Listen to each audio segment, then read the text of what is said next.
Warning: the following video may have language that some viewers may find offensive, and others are already offended. Viewer discretion is advised, but not really. No animals were hurt in the making of this 4-hour feature film.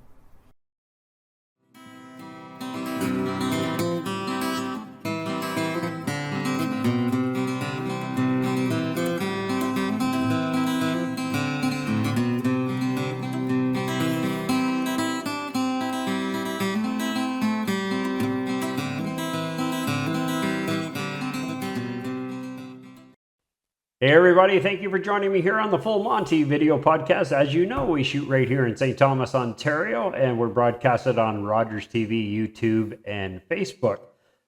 If you're catching us on Rogers, London, St. Thomas, Woodstock, Tillsonburg, and all the little communities in and out, wherever you get Rogers, you can get us. So today is going to be a fantastic show. This one might be a little bit longer than what we normally do, and we'll probably have to do this in two parts, but Steve Bond from Yurek Pharmacy is joining us today. This is going to be big because we're going to be everything diabetes. We're going to talk specifically about stuff. We're going to talk a little bit, probably going to use me as the journey along because I've been an insulin diabetic now for probably 20 years or so, probably longer than that. But since I found out, we associate insulin with type 1 diabetes, not always the way. I was started off type 2 and still type 2, but I wound up going from metformin and medications that way into actual insulin, and a lot of other ones that have come I've seen through the journeys and my ups and downs. And we're going to talk about some of the new, I call them new toys, because for me they're pretty essential. They're kind of fun to play with, but life changing.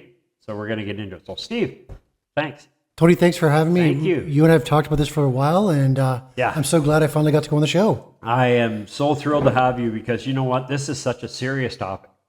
And I was really happy a little while ago when the government came out and said that, hey, we're going to start, if you're diabetic, your stuff, we're going to start, you'll get it, you're going to get it for free. We're going to supply all that. It still hasn't come to fruition yet. We're still waiting. Because this is, I'm telling you, if you are diabetic, this is not just life-changing, but it's financially, it can ruin you too. And there are some amazing programs out there to help. When I, from Grand Bend in my early days, I got involved with a program up there, and I got on this thing called Compassion, it was called. They supplied insulins and pens and anything that I needed that way, needle tips, whatever.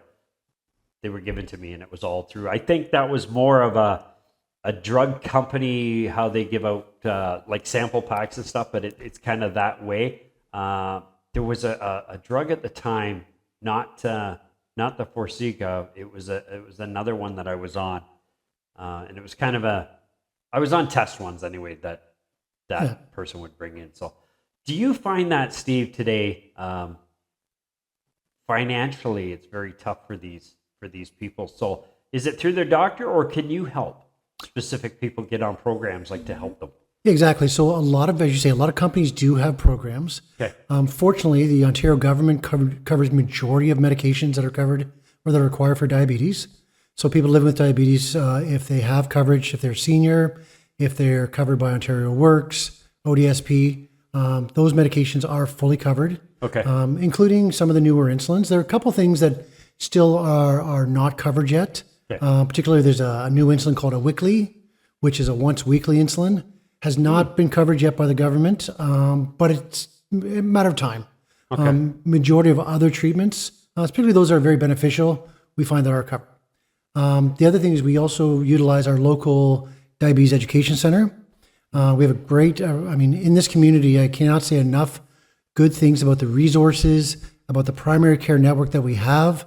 In the way that they support each other, they make sure they support the patients to ensure that people, as you say, are not devastated by this diagnosis. Because at first diagnosis, as you can, I'm sure, relate to, it's shocking to the person. It's a lot to take in. It's a lot just emotionally to absorb.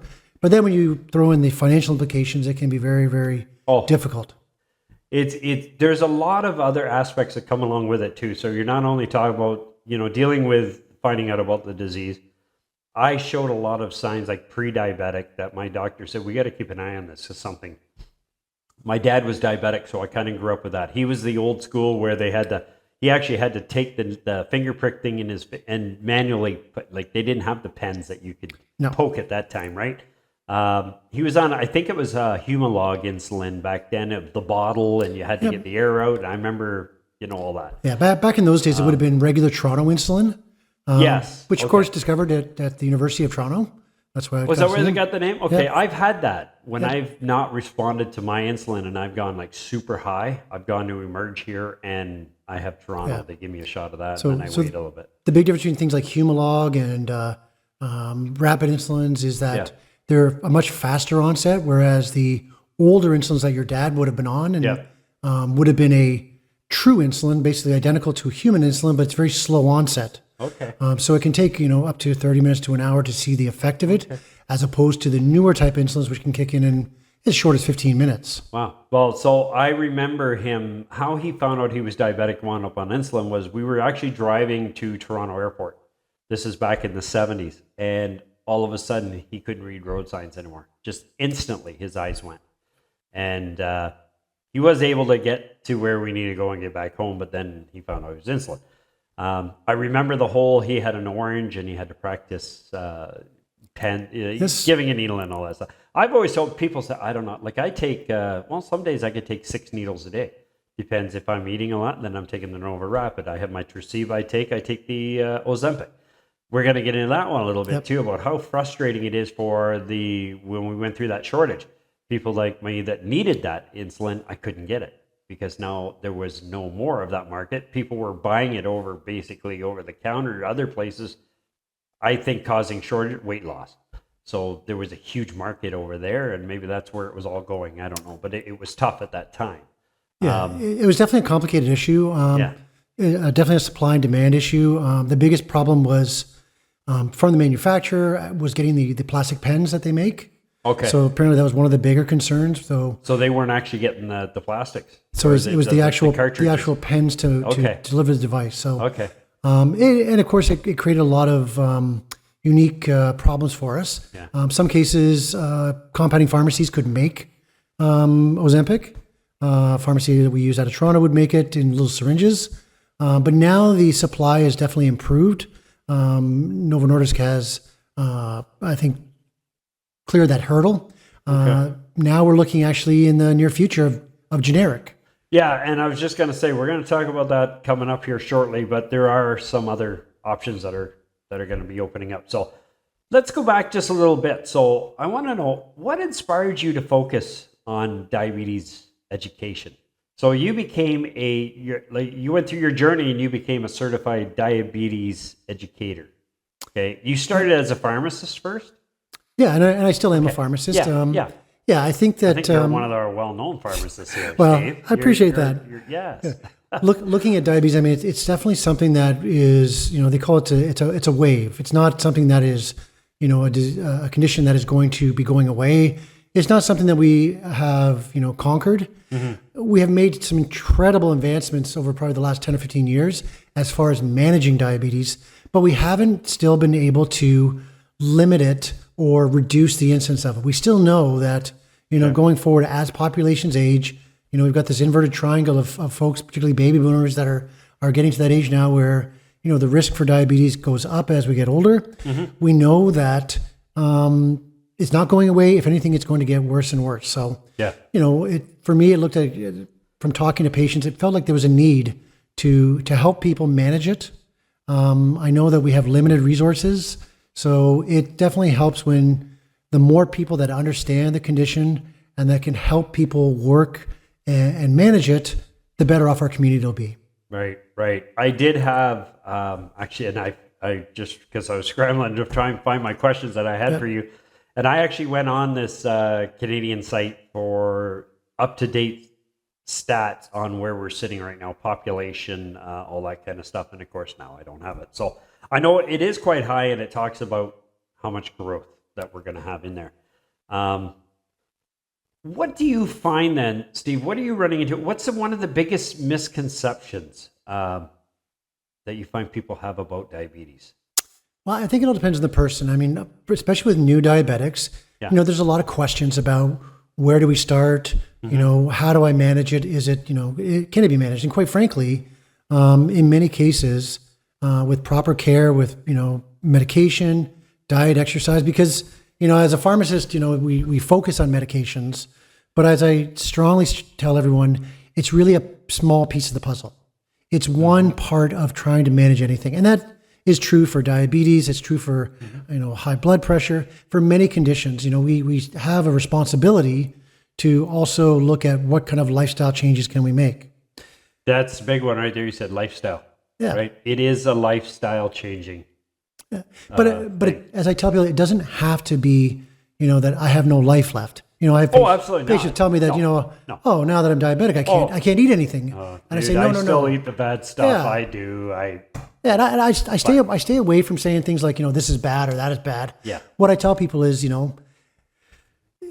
moderation and, making adjustments. Yeah. So, from what I find is that the smaller adjustments people make, even simple things like going for a walk after a meal can greatly affect our peak in our blood sugars. Yep.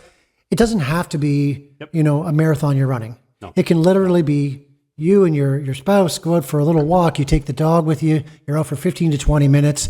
It doesn't have to be, I'm going to become a marathon runner. No. It can simply be very small changes.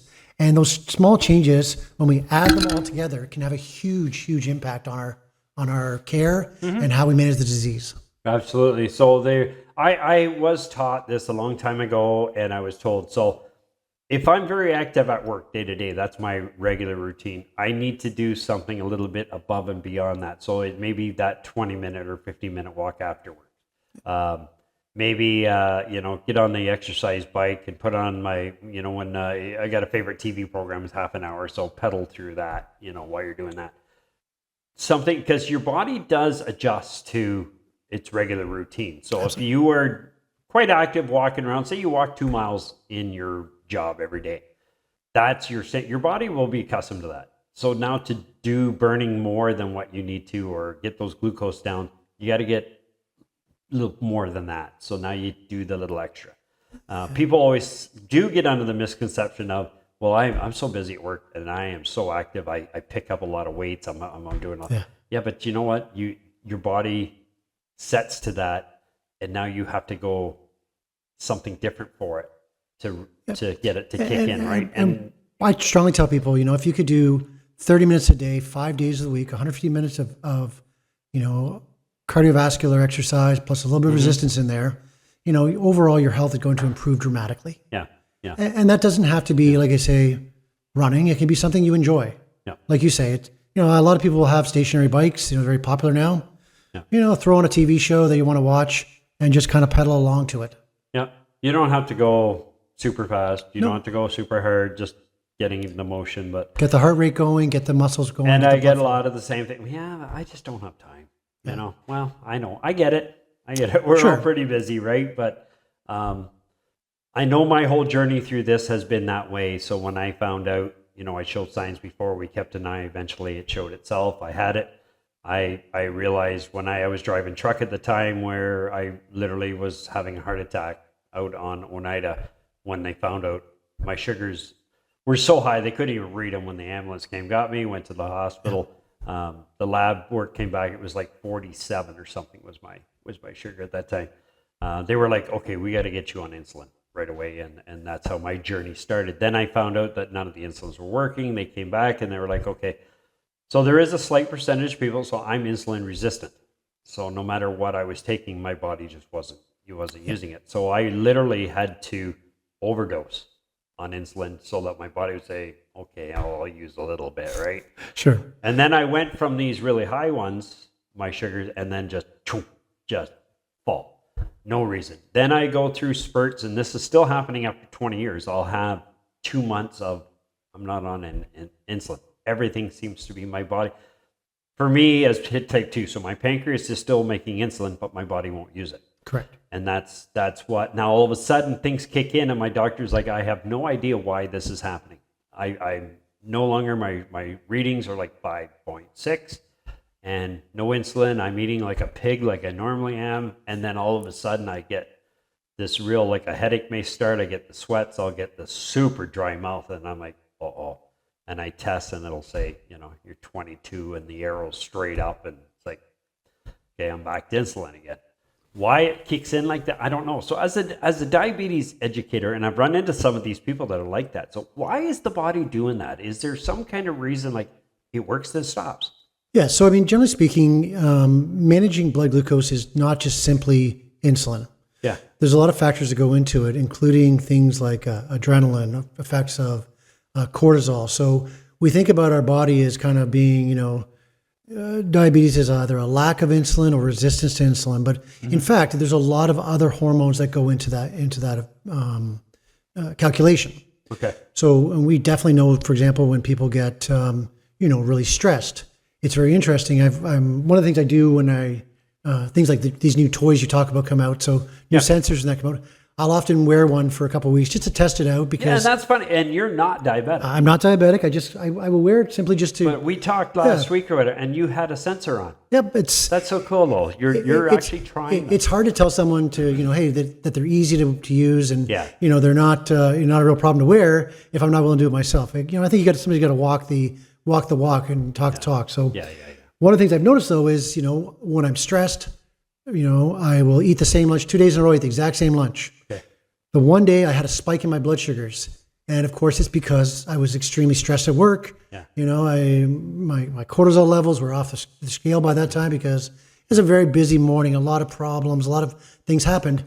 So of course, even though I'm not diabetic, my pancreas should be working normally, I expect. The lunch was identical, like literally the same sandwich. Yep. I'm not that exciting. I will eat the same lunch 2 or 3 days in a row. I don't care. I had a remarkable difference in my blood glucose levels immediately following my lunch. Yeah. And that's the simple reason is the only thing I can attribute to is the fact that I was extremely stressed the one day. The next day, I wasn't as stressed and there was hardly any blip in the blood sugars because. Okay.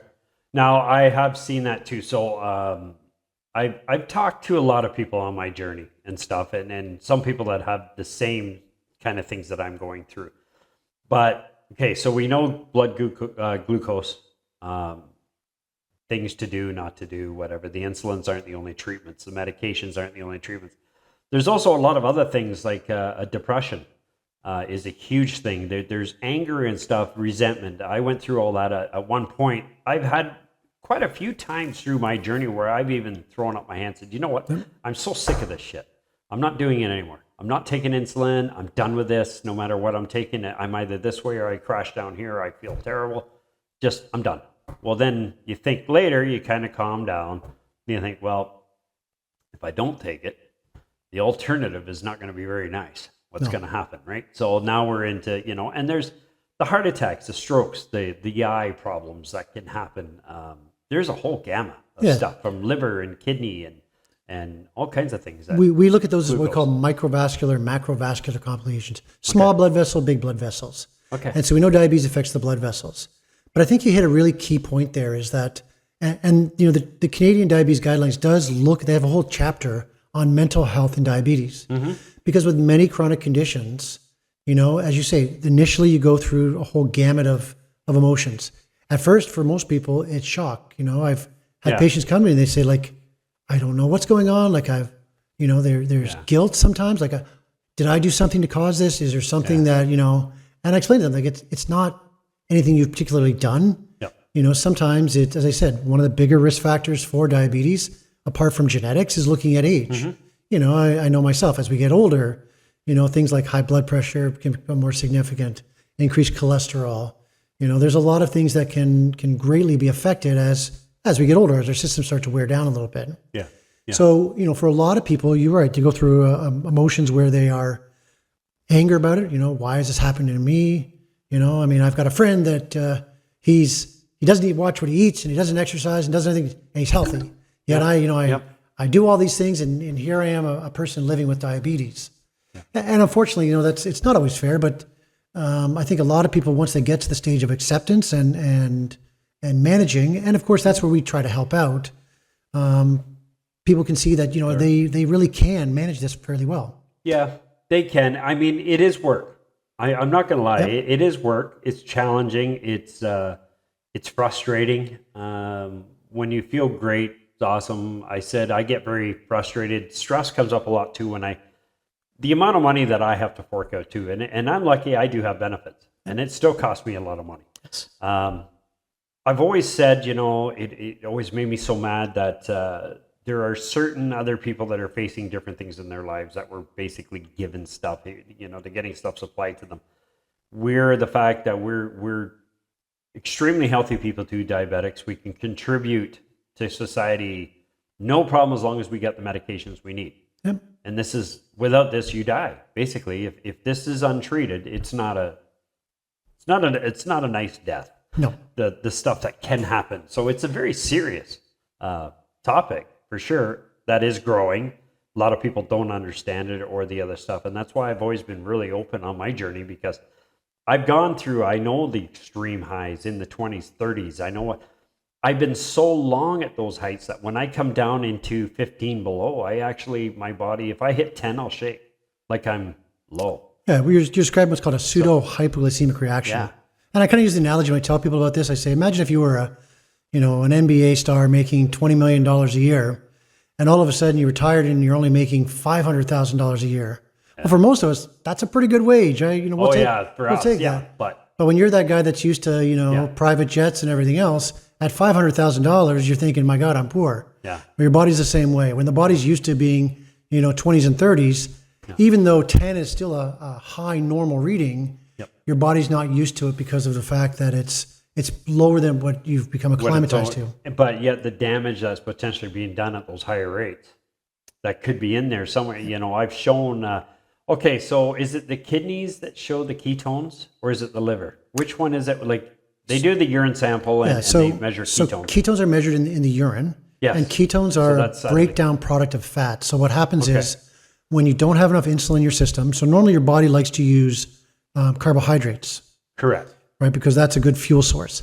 And when your body can't do that, then it goes to other sources of fat or of calories, particularly the fat cells. Okay. And the problem with fat cells is they don't burn down as cleanly as carbohydrates do. So when you burn fats, you get these substances called ketones. Okay. And that is what we tend to look for in both the blood and the urine.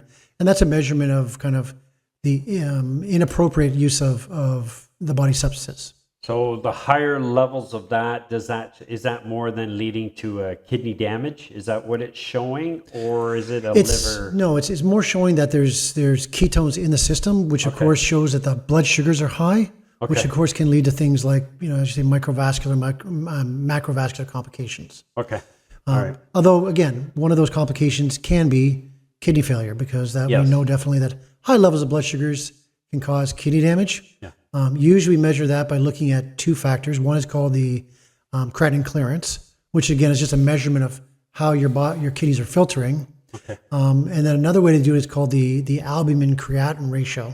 So when they take a urine sample, they're looking to see what your ratio of proteins in your urine are. Because normally we shouldn't see a lot of proteins in the urine, but when we have a high albumin creatinine ratio, then that helps us to understand that there's a very high risk of kidney damage and potential kidney failure in the future. So somebody that's sitting at home right now, and there's so many people that are undiagnosed. For a long time, I knew something was going on because my water intake was getting more and more and more. Then it got to a point where all that water's got to come out. So I was no longer getting sleep at night. I was up almost every 20 minutes, all night long. And this went on for like 3 weeks. Eventually, I felt like I was literally losing my mind. Yep. I had no more sleep. I finally went to the doctor and I'm like, what is going on? And that was right up to then. I was out in the truck and the chest pain started and shaking and just burst into sweat, couldn't breathe. And that was full blown insulin diabetic. So that's kind of, are you finding people that come in? So if they're sitting at home right now and they're watching this, all right, they haven't been to a doctor yet, but they're experiencing sweats, nausea, unclarity, thirst. Thirst is a big one. That's a major. But now I'm only talking about elevated levels. Hypoglycemic, I'm not really. We don't see a lot of people in that situation. Okay. And I like to think because in our community we have good primary care practitioners who are screening patients regularly. So with regular screening, we're checking for the A1C levels, and many people understand that their A1C. They'll say that they may be diagnosed as pre-diabetic. It used to be people come to me and say that I've got a little diabetes or a touch of diabetes or other nice colloquial kind of terms. Okay. But really, it's a kind of very black and white. It's pre-diabetic, diabetic, and it's all based on these A1C levels, which are your A1C. What is that?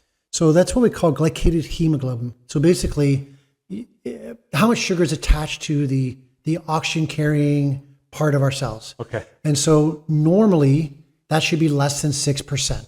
Okay. And when it goes between 6.1 to 6.4%, we list that as pre-diabetic. At least that's in Canada. There's other jurisdictions have their own rules where they kind of do it. But in Canada, we've decided that 6.1 to 6.4 is the number we use. 6.5 is when the definition of diabetes comes into it. Okay. So, I mean, I've had people say to me, my doctor says, I'm pre-diabetic and their A1C is 6.9. I say, well, technically that's not true. You're actually diabetic, which is something that I think we've in the past probably 10, 15 years, we've done a much better job of addressing that. We don't want to upset people with this diagnosis and saying, Tony, you're diabetic. Mm-hmm. But I think, we've got to have those conversations earlier on, because the earlier we have those conversations, the earlier we start interventions, the earlier we can manage things. Okay. And I think that, we're very good about that now. People are, getting away from that wait and see. It used to be, we'll wait 3 months. I'm going to wait 3 months and keep, how many times can we do that? Yeah. But this whole idea of clinical inertia of not moving forward, has to stop. We've got to start addressing these things earlier on. And I think, fortunately, I think in our area, we've got an amazing group of primary care physicians and nurse practitioners that, identify these things very early, they screen properly, and they act right away. I think the key is early detection of it, getting somebody on it to help prevent damage being done. Correct. Early, and we know that early on, things like prediabetes can be prevented. We can prevent progressing to diabetes. Right. So if we know, for example, that your A1C is 6.2, and we say, Tony, this is what we think you should do. These are the lifestyle changes or medications we're going to add in there. Yep. And we'll see in 3 to 6 months. And all of a sudden your A1C is back down to 5.8. Great job. Yeah. We've caught that before it becomes a major problem. What are you finding now? I want to get right into this part because let's start with metformin. Sure. I know there's some generics that come off from that one too, but what do you find is one of the most common side effects of somebody starting metformin? I was very lucky. It didn't bother me with sickness or any of that kind of stuff. It's all gastrointestinal. It's all is it? Okay. Nausea, cramping, diarrhea. And usually what I do is when we talk to patients is we advise them to go really slowly. Okay. And we check in with them. So, whereas our goal might be to get to 2 tablets twice daily, because we know that's where we have our, largest effect. Works out to 2,000 milligrams a day, right? Exactly. They're 500 milligram a tablet. I take 2 twice a day. Yeah. But we don't routinely start people on that, because we know that if we start someone on 2 tablets twice daily, they're going to develop some severe diarrhea, cramping, and we're not going to get them to stay on that for a long period. No. People are going to say, like you said, I'm done. No more. Don't want any more of this. Well, not going to happen. And unfortunately, not everybody says, okay, I'm going to go back to my doctor and say, what else you got? They just say, I'm just done with this. Yeah. So what I always tell people is start at half a tablet or 1 tablet with your largest meal. Yeah. Do that for 2 or 3 days. Tolerate as you tolerate it. Yeah. If everything goes well after that, then we might add an extra half or 1 tablet with the breakfast meal. Yeah. And we very, very slowly increase that. Yep. The idea being that it is tolerated by most people at the maximum dose if you work your way up. But if we jump into it full, both feet right away, then the side effects can be very intolerable to people. Okay. Other things we that are not necessarily side effects, we look for things like B12 deficiency. That's one thing that we look at. Oh, okay. With long-term use. Okay. So often, I'll ask patients, if they've been on B12 or metformin for a long time, have you had your blood work done recently?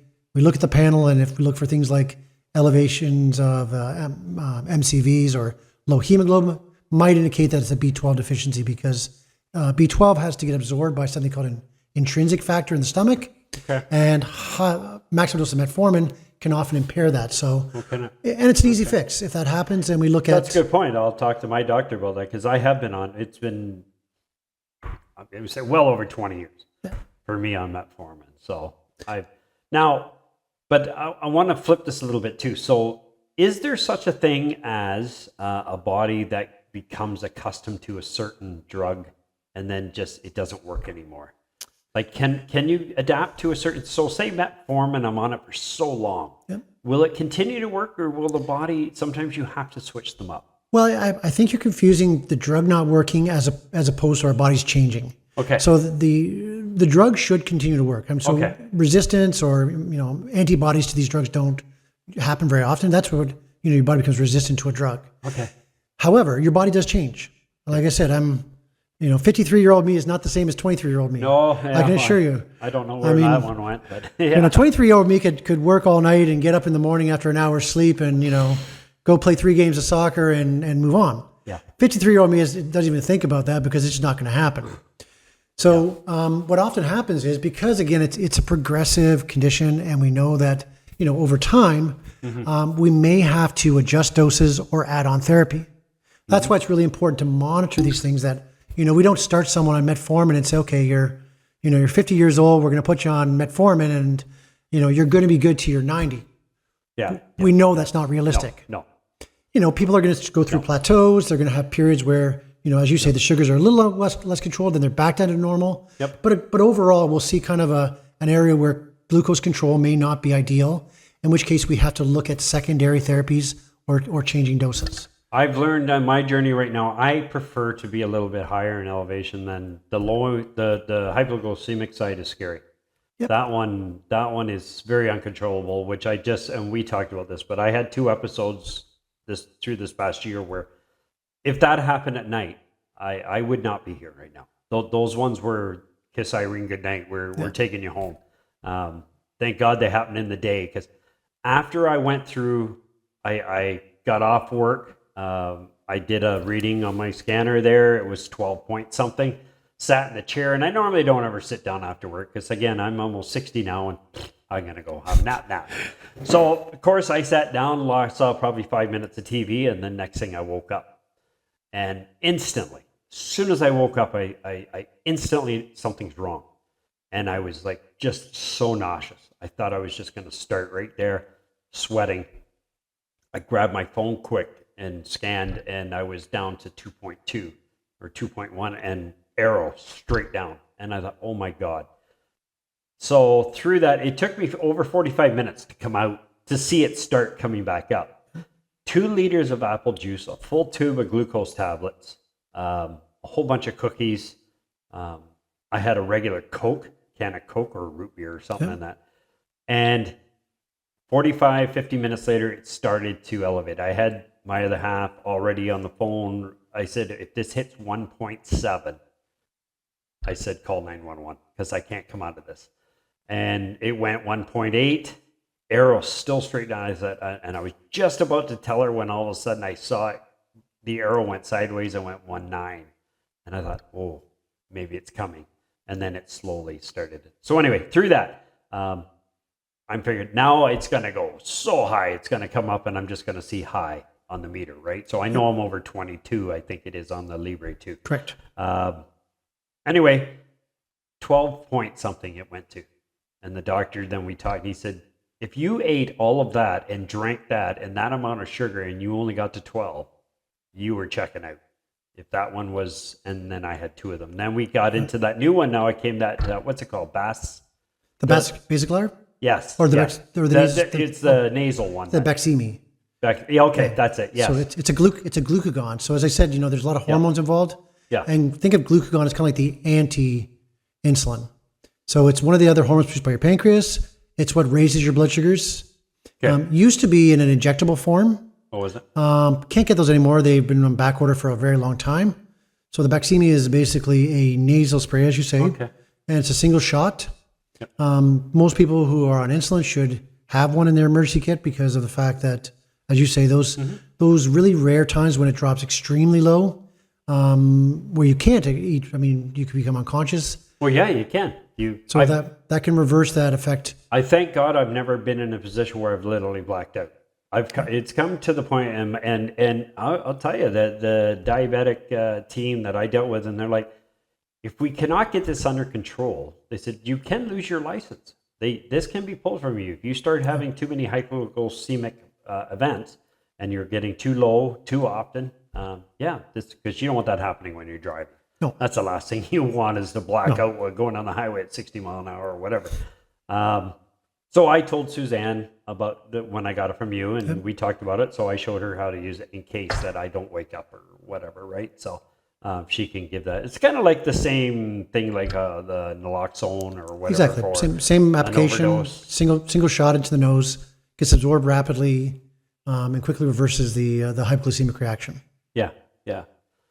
And again, the key thing is, you said there, Tony, is you let Suzanne know, and we do tell people that are diabetic, or people living with diabetes to tell their family members about, how they manage, involve the family in that care. Yeah. Because it's amazing how many people get incredible support from family and friends when they reveal that this is what they're going through and how they're managing it. I've just been, blown away by sometimes, how the spouse or the friends, even change their own eating habits, change how their own activity to try and match and support a person. Yeah, to do that. But I still eat not proper. I mean, I look at it as I have one. I'm going on this trip only once, and there's so much that I used to be 252 pounds. When I got on the Ozempic and everything that went down, I got down to 161. Then I had people coming up to me and they're like, Tony, I'm so sorry, but I don't want this to sound bad, but are you okay? Because now they're thinking I have cancer. Of course. Right? Because I went so thin. Now I'm back up to probably around 190, 200 again, and I'm holding in there. I could probably do better by eating probably more better. But there's still a lot of things this thing still likes to eat. And dirty of course. Foods. I call them dirty foods. But I did find, though, like rice. I love rice. So like going to the Chinese place in the mall and sweet and sour chicken balls. And, man, I can't even take enough insulin. Don't matter what I take, that sugar, it just goes high right on my meter. Bam. Yeah. And it's done. It's done for hours like that. I mean, there are alternatives. You can try things like cauliflower rice too. Yeah. Cauliflower rice, we do it at our own house. Okay. Never tried that. Yeah. It's, it takes a little getting used to it. So it's not exactly like regular rice that you get, but, it's got a much higher fiber content. Okay. So you don't see those rapid increases. Yeah. A lot of times at home, we'll do things like, instead of pasta, we'll make zucchini noodles. See, I love pasta. Yeah. Love pasta. So, I mean, I love pasta too, but we make these small changes and they don't have to be huge changes. Yeah. And they can have an overall effect on our health. See, I don't know. I got spaghetti in my head and I make my own homemade sauce and it's got to taste this way. Yeah. If I switch it, I've tried whole wheat pastas. I've tried different, and it's like, nope, that don't taste like what I want. No, that's not what Mom made. It's definitely acquired taste, no question about that. So I had to change that. So like I said, it's a lot of work. It's a journey. So we talked about, not so much about side effects. Let's go to, so we have the metformin. Yep. We get into Ozempic. So there was quite I did go through a spell when I went to have my surgery on my teeth done. We were talking, I had to get off Ozempic. I had to be off for, I think it was 3 weeks or something prior to surgery. When I came back and then everything, okay, let's go back on. I did, and man, did I get sick. Very badly. Got let that go for a little bit, got through that. Now I'm back on, and I think my last one now I've been on 0.5, and now this last one I'm back to my full one again. So far it's been great. Yeah. No issues. Again, slow titration, not jumping to the high doses right away. Yeah. Other things that can help people with Ozempic, number one, Ozempic or drugs like that, is staying hydrated, so getting lots of fluids in. Yeah. Avoid eating, fatty or spicy or greasy foods. Okay. Small portions. I mean, one of the things that drugs like Ozempic do is they trigger your brain to say that you're full. Yes. And, growing up in my house, we weren't allowed to leave the table unless you finished your plate. Yes. So, and, there'd be many days where, my brother and my sister, I would still be at the table because we hadn't finished our play yet and we weren't allowed to leave. So with Ozempic, you've got to get that out of your mind because the brain will tell you that you are full. And, I tell patients, if you're halfway through your plate and you think, my gosh, I should be able to finish this, put it to the side. You may want it later, but don't force yourself because you'll regret that when all of that kicks in later. I had the same thing. I was like 2-3 eggs, toast, the bacon, the whole 9 yards. Got down to a fact that I could have maybe one slice of bread, like for toast, probably one egg, and a hash brown. That was it. Yeah. I went drastically down to, and lost all that weight. My cereal used to be a big heaping thing of Shreddies, and that went down to almost half a bowl. Yeah. You quickly realize the body. I couldn't. Yeah, your body doesn't want it. I didn't want it. No. And if I even a lot of times I was like, and you have to eat. Of course. You do have to eat regardless. You got to balance out your meals. I don't. There's times sometimes I don't even get breakfast. It's up. I'm gone. By lunch, it's like, no, I want to gorge. That's not healthy. There's times that I get to lunch that I'm not hungry. Like I have to have something. I got to put something in there. But when you don't and you're literally like gagging because you don't want food, but you're forcing yourself to eat because you got to have something there. Absolutely. It's tough. It's not an easy journey. And so between the Ozempic and I've had lots of other insulins, like these aren't only, there's all kinds of insulin. For, you talked about Toronto, there was that Atlantis, was it one Mix 25 or something was that Atlantis? So no, that Mix 25 was Humalog. Humalog, okay, all right, yeah. So that was like what is that? It's 25% short or fast acting and 75%. Right. So basically, they take the Humalog, which is fast acting. It's 25% of that, and 75% is a Humalog bound to zinc protamine, which basically makes it longer acting. Okay. So again, there's a lot of different insulin regimens out there for people. Yeah. And so it's a trial and error, isn't it? Really, to find one. It ends up being kind of very patient specific. So what's going to work for an individual? Not everybody is going to do well on 4 shots a day. Yeah. Not everybody's willing to do the testing and everything to involve 4 shots a day. Yeah.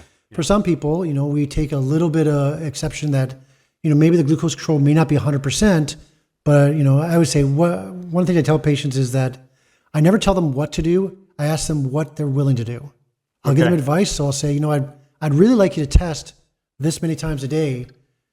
But then I've learned very early on, people don't always want to be told what to do. So I'll say, no, I know. I'd love you to test 4 times a day, but what are you willing to do? I'm willing to test 4 times a day. That's great. Yeah. Or I'm willing to test twice a day, in which case I'll say, well, okay, if you could test twice a day for me, I'd like you to test, at these times. Would that work for you? Yeah. So, maybe even a couple times a week, just so we can get a better picture of where you are with the sugars. I was all gung-ho when we started. That was the finger pricking going on. After a few days of that, I was like, no, I ain't doing this shit anymore. No. Like my fingers were so sore. And I said, and I would instantly break out in sweat and if I had to go to the hospital for anything, they bring out theirs. I would literally bring my poker because I could turn it down so that it wouldn't be ramming right through my finger. Like the hospital one, they got one shot, right? So they go deep. It freaking hurts. It freaking hurts when they do that one. These now, so much nicer, right? So I'm on the Libre 2. Yep. We've come out now with Libre 3, which I think is amazing. I've seen it in the States. I've been watching it. We talked about, when is it coming? What I like here is mine. I take my phone and I scan. Yep. My drawback that my doctor gives me crap for all the time is he said, you're not scanning enough. I'm looking at it 20 times a day, but I keep forgetting to physically. So one of the problems with Libre, not a problem, but one of the limitations with the Libre 2 is it stores about 8 hours of data, which basically means that if I have my sensor on, I have to be checking at least, say, 3 times a day in order to make sure I'm not missing or getting gaps in my data. Sensors like the Dexcom G7 and the Freestyle 3 now store larger amounts, and they actually push the data to your phone. So the phone where you're testing with your Freestyle 2, there is no function anymore to scan it. Nice. So you don't even have a button or the option to scan your sensor. Okay. The only time you'll ever scan a Freestyle 3 sensor is the very first time you put it on. And that's just to link the sensor to your phone. Now, how much data does this take up then? Is it quite a bit different to the 2 then, wouldn't it be? Unbelievably so. Yeah. This will, so a Freestyle 2 sensor is on for 2 weeks. This is now on for 15 days. Okay. And it will store 15 days of data In that sensor? in the sensor. So if, for Wow, example, okay. you had lost your phone or you hadn't been testing at all, Yeah. and we put a sensor on you today, if we tested you and connected your phone to it 2 weeks from now, we would be able to look back and see all of your data for the last 2 weeks. Huge improvement. I'm curious to know this then, and I've had this happen. I just put on a new sensor. Yep. I've walked around a couple hours. I've scanned. Yeah, everything's working great. And then for some reason, I turn a corner too sharp. I catch my shoulder on the door or something, and I tear it right out. Well, that sensor's done. I can't re-jam it back in again. No. Can that then, you can still get the information on, well, even if you have had it on for a week, Right. and you still got, 12 days of say 8 days left in it yet, and you tore it off, you haven't lost the information on The that information sensor now. yeah, the information is still there. Of course, Okay. much like the Freestyle 2, you can't put this back in. No, it'd be the same thing. Yeah, simply what happens is with these applicators, a small needle actually pierces through the skin, virtually painless, as you know. Yep. And then what's left behind is just a tiny little cannula or a little rubber tubing. So when you take those Yeah, I sensors wonder off, what that was. If that was like a little microfiber sensor or something like that's that. your tubule. So basically, it's a cannula that is what measures the interstitial fluid. Yeah. And because it's a little rubber thing, you can't put it back through your skin. Once it's there, it's true. gone. Okay. Couple of advantages of both of these. Like I say, really excited today. I mean, we picked a good day for this. Yeah. As of today, the G7 is now covered for Ontario Drug Benefit recipients. Wow. So for seniors, people on Ontario Works, ODSP. Okay. The G7 is now a covered benefit. Okay. The Freestyle 3 is still not covered by that, but again, it's covered by Some more and more coverages? private covers. Okay. NIHB now covers it as well. And I expect in the next few months, we're going to see more and more companies picking that up because the cost is comparable. Awesome. And like I say, plus all those other advantages. Another big advantage of both of these systems, they're single units. So with this one, So what is that one now? Is it very similar to the 3 or the 2? Yep. So this is the G7. Okay. So think of it as being a little more advanced than the 2. Very similar to the 3. Oh, is it? Okay. One of the advantages when you put it on, simply push and press. Magnet releases. And now when that magnet releases, it automatically sends a message to your phone to connect the sensor. And the other nice thing about that is it's only a 30-minute warm-up time compared to the hour 60 with the 2. Is the Libre 3 still 60 minutes? 30 minutes as well. Oh, it's 30 down too. Okay, So they've definitely they cut went it down. down. Wow. Okay. One of the big advantages also is the size of these devices. As you see, the G7 is a very small device. Tiny. Yes. Tiny. This one is waterproof, up down to 8 meters and for up to 24 hours. Up to 24 hours. So- Well, if you can go 8 meters deep, 24 hours, you're superhuman. Exactly. So now, okay. So my Libre 2, I've never had an issue in the shower or anything. I've had it wet, whatever. It's water resistant. Water resistant. So basically, don't go swimming for long periods with that. Yeah, you could probably swim top of the water, but I wouldn't go diving with a Freestyle 2 on because chances are it's not going to last. Okay, and that's due to probably water pressure.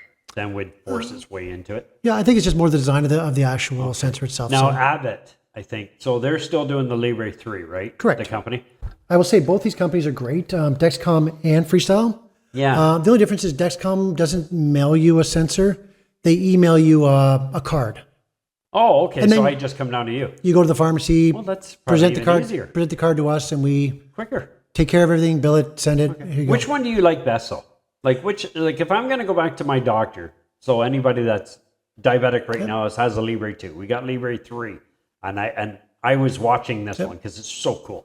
I personally don't have a huge preference. Okay. I find that they're all fairly accurate. There is a slight difference in accuracy between the different levels. But we're probably only talking what, like point something? Like Yeah, they got to be a percentage, pretty a close. percentage here or there, but realistically, they're all very accurate. Yeah. Simplicity. There are advantages and disadvantages of both of them. Okay. With the Freestyle 2, of course, it's a 2-piece. Some people have trouble with those sometimes because you have to assemble yourself before applying. Yes, I like the new ones that are just one. So I don't 2 have minutes. to do that. I don't have to put that in the injector thing anymore. And It's all simplified. okay. Oh, cool. You know, All I think right, so I think much like anything else, as phones have advanced, we expect the technology for this is advancing as well. Okay. And we're getting to the point where they're becoming much more accurate, much easier to use, and the support from the companies is great. The one thing I do stress to people is sensors are not for everyone. Right. And particularly they're beneficial. I think people that are like yourself who are on insulin. And then I ask was that people that are using sensors is what are you doing with the data? Both these companies have. I'm just going to grab this here for a second. I'll pull this back, give you a little bit more room there. But I just wanted to see what. So both companies have the ability that they have the ability for family members to track. Okay. So both companies have accompanying software where Suzanne could actually monitor your blood sugars and be, hey Tony, you're getting low.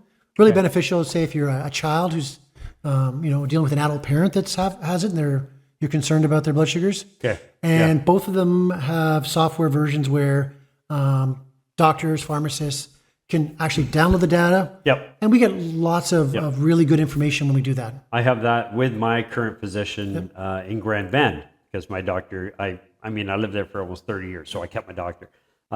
They are able to get on my Libre 2 and they can see everything that's going on, right? But that's just kind of where it gets tough that way, right? So, all right, so we've got kind of right up into there. So what would you find then if somebody's not feeling really well of what's going on? So how would you, what's your advice to them? You thinking if they were worried that it might be diabetes? Can they come and talk to you or should they get to the doctor? If they don't have a doctor, go to the hospital. Like what should somebody do that's really starting, God, I think I got some of these symptoms. The first call should be to their doctor or nurse practitioner. Okay. They can certainly run some blood tests, do a full examination, see what's going on. Okay. For those folks who do not have family doctors or nurse practitioner, locally our primary care network has been working very hard to try and recruit, but also to make available. One of our goals in the next few years is to try and make sure that everyone has someone. Okay. So there are physicians currently that are taking patients if they're interested. Yep. Feel free to give me a call. The Elgin Health Hub, which is located over on First Ave, has 2 amazing nurse practitioners working in coordination with the Thames Valley Family Health Team. Okay. They are taking patients. So there is definitely an option for them. But I would say, anytime they're not feeling well, their first call should be to their primary care provider to, see what's causing the problem. Absolutely. Just let's close it out here. So how dangerous then is the low blood sugar and high blood sugar? So really break it down. Like how dangerous are these if they're... So the first thing I always look for is lows. I mean, whenever we have someone come in that brings in their sensor or bring their blood sugars, the first thing we try to correct is lows because lows are dangerous. Okay. Yeah. One of the big problems with lows that you find is that over time, people become what they call hypoglycemic unaware, meaning that if you keep having lows and lows, it's like anything else. You get used to it. I saw that before I started to realize I was getting lower. So that's where we really get concerned. And that's one of the first things that we look to fix. If someone's coming in and they're asking me to look at their blood glucose, profiles, I'll say, how many lows are you having? Okay. Very few lows, great. Then that's fantastic. Then we'll look at, their fasting blood sugars and try to fix that. Cool. And then after that, we'll look at the postprandial or the after meals. The after meal. And the other big one, it just occurred to me right now, but blood circulation in the lower limbs, the feet and everything. That's one of the things they always ask me every time I go, how's your feet? Yep. Cold, sensitive, like sensation loss, all that kind of stuff. Absolutely. So far, even on my journey, I've been great. I've been lucky. Yeah. I get every once in a while that diabetic dermatitis. Well, that's one of the things we want to look for is part of regular follow-up. Okay. Someone who's living with diabetes should have a scheduled follow-up with their doctor, both to follow up on their A1C, to follow up on things like eye examinations, to have their kidney function test, have their feet checked. Those are things that are all part of, I call it the usual maintenance. Much like with my car, I get regular oil changes. Yeah. And then if there's a noise or something, I might take the mechanic for that. But I don't avoid my oil changes because the car seems like it's running well. Yeah. I still get them done regularly because those regular maintenance things are what kind of prevent a lot of problems down Well, the that's road. why this is really called the silent killer. Absolutely. Because it can kill your body without you even realizing Completely. what's happening. So, Steve, thank you, sir. It was my pleasure. So appreciate it. I'm going to be talking to my doc. Yep. So you're going to be, you're my guy anyway. So you're going to know when he changes this. Okay, one last thing, because a lot of people do this. So they still smoke. How is that a really big thing for diabetes? So again, smoking. smoking has an effect on the blood vessels, much like diabetes does. Smoking has a lot of negative effects. Yeah. I'm not, I don't live in a I mean, bubble. I still smoke. Yeah. I have for 45 years. It is arguably one of the hardest things for people to quit. Yeah. We deal with patients who are dealing with things like opioid addictions, alcohol addictions, and they're able to get on top of that. Yeah. But they've told me this, Steve, there's one thing I can't quit smoking. Yeah. It's a hard thing to do. Yep. We definitely encourage people to try. Yeah. If you try 30 times, maybe that 30th time is the one that does it. It's amazing what grip it has on a person. Yeah, absolutely. I know But even reducing. So, we know that reducing can have a beneficial effects.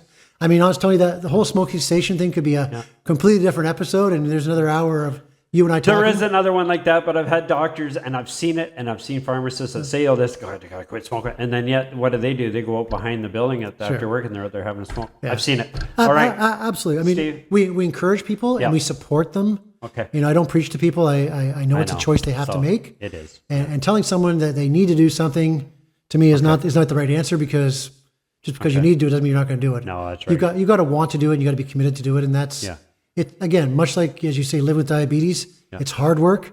Quitting smoking is also very hard work. I'm going to be working here very shortly. I'd love to have you back on this segment too, but we're going to try and get Dr. Bottoni in here. So we're talking about the Bottoni project for male breast cancer. Fantastic. And we're going to start going on that. I've already been through LHSC in London and the cancer clinic, and actually I got to go see Dr. Bottoni here soon for colonoscopy and all this stuff. I got joys of getting older. Anyway, maybe we can get you back, but for that, let's do this again sometime. I'd love to. And we'll talk about not just diabetes, but whatever you want. That sounds fantastic. There's so many things that maybe we can get a little segment going every other month or something. Just stuff coming out. And I'll definitely I'll tune into Dr. Bottoni's segment. That'd be really Would good. you watch that one? Yeah, absolutely. Well, who knows? Maybe if I can arrange it, I'll get you to. Maybe we can get you here at the same time too. It'd be fantastic. Cool. All right. All Thanks, right. Steve. All right.